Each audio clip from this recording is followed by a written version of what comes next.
Whether you're brand new to yoga or you've been practicing for years, but now that you're pregnant, the rules have changed. So let's talk about what not to do during pregnancy yoga. I've created 2 free guides on this topic, one specifically for yoga teachers and one if you're just practicing yoga whilst pregnant. I'll leave both of those linked in the description box below for you. The first thing you want to avoid when you're practicing pregnancy yoga is compressing the belly in any way. So this means you don't want to do any poses where you're lying on the belly or any twists where you're compressing the knee into the belly at all. We want to keep this space nice and soft, and while it's super unlikely that you'll do any damage to baby in this way because they're super protected in the womb, it doesn't feel very comfortable when we're pregnant to be compressing the belly. So we want to avoid any of those poses. I want you to avoid lying flat on the back for long periods of time, which doesn't mean that you can't briefly move onto the back as you transition through poses. And if you're feeling comfortable and okay in that position, you can take a few breaths lying flat on your back and then move into something else. But I don't want you to be practicing Shavasana on your back for that entire period of time.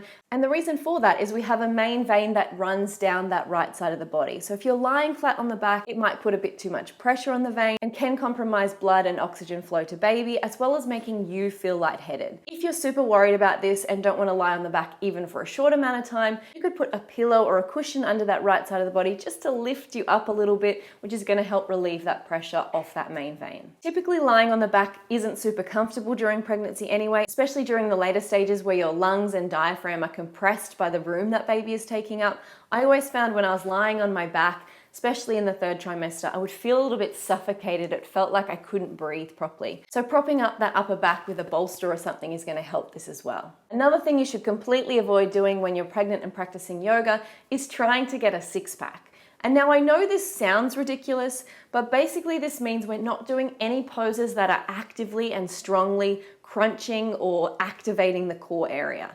Of course, we can still engage the core area, and this is going to be important to stabilize in certain positions and keep that mind-body connection going with the core that we can use in the postpartum period. But we really want to avoid any poses that are crunching in action. So sit-ups or boat pose. And then in the 2nd and 3rd trimester, I'd be starting to avoid things like plank or bringing it to the knees and making it more gentle, doing a tabletop variation instead, so that we're not having to do such strong core work and straining the body in any way. Obviously, during pregnancy, we're not able to make a 6-pack, so let's forget about trying to. By straining those muscles too much, we can potentially make abdominal separation worse, and that's something we just want to completely avoid. On that same note, we also want to avoid strong back bends. So any poses that bring us into a really deep back bend, we want to avoid. And if you think about the position we come into during pregnancy, we're often in a back bend already throughout the day. That weight of the belly is pulling us forward and creating an exaggerated arch in the back. So we don't want to put any extra strain on the body by increasing that back bend and training the body in that way. Another reason we want to avoid really strong back bends is strong back bends require core strength to bring us out. And if we don't have the core strength, we can do ourselves some damage trying to get out of a strong back bend. So just avoid them altogether. I'd also encourage you to avoid active inversions. So I'm talking about headstand, shoulder stand, handstand, anything where you're upside down and really using that core to keep yourself there. Again, our core muscles aren't as strong during pregnancy, so the risk of injury is higher, but then there's also that extra element of potentially falling. I really want to encourage you that pregnancy and pregnancy yoga should be a time to slow down, to turn inwards. Active inversions are really strong, energetic poses, and maybe something that we don't really need to be doing at this time.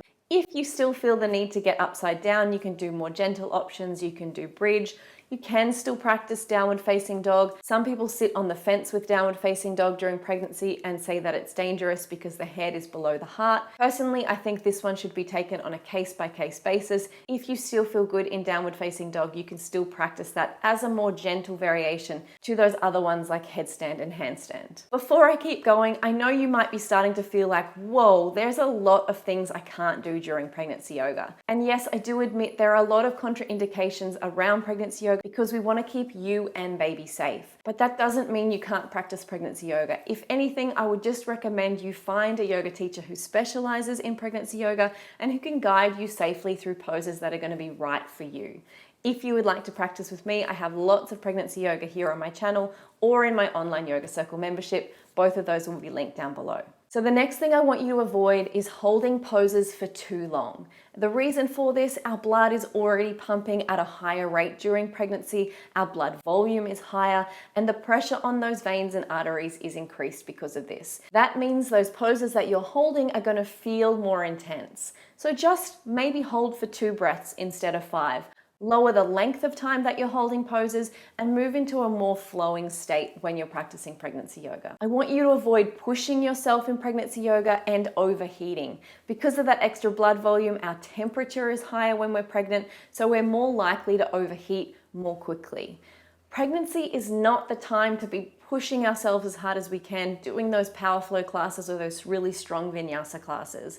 It's the time to slow down, to use yoga to restore our body. Our body is already doing so much, literally making a human from scratch.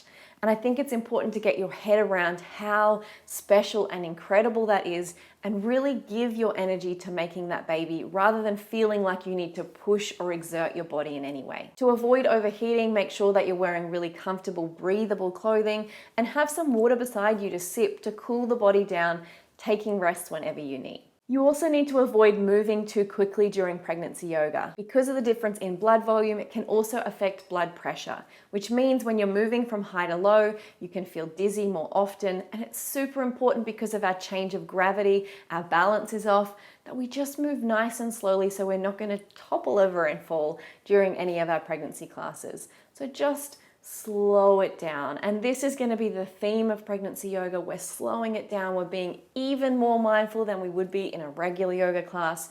And we're really tuning into how does this feel in my body. So go nice and slow so that you can tune into that. And then the final thing is I want you to avoid overstretching. When we're pregnant, our body releases the hormone relaxin, which does exactly what it sounds like. It relaxes all the ligaments and joints in our body because our pelvis needs to open to allow baby to pass through during birth. Unfortunately, relaxin doesn't just target the pelvis, it affects all the joints in the body, which means if you are overstretching in any poses, you are more likely to do damage during pregnancy than when you're not. So just keep in mind when we're stretching, you might be finding that edge of your stretch and then backing off a little bit, not pushing past that edge at any stage during pregnancy.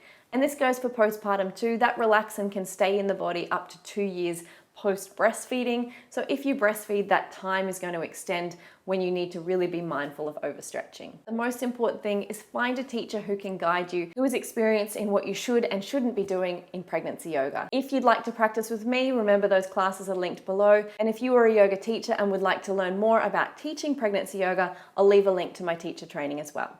See you soon.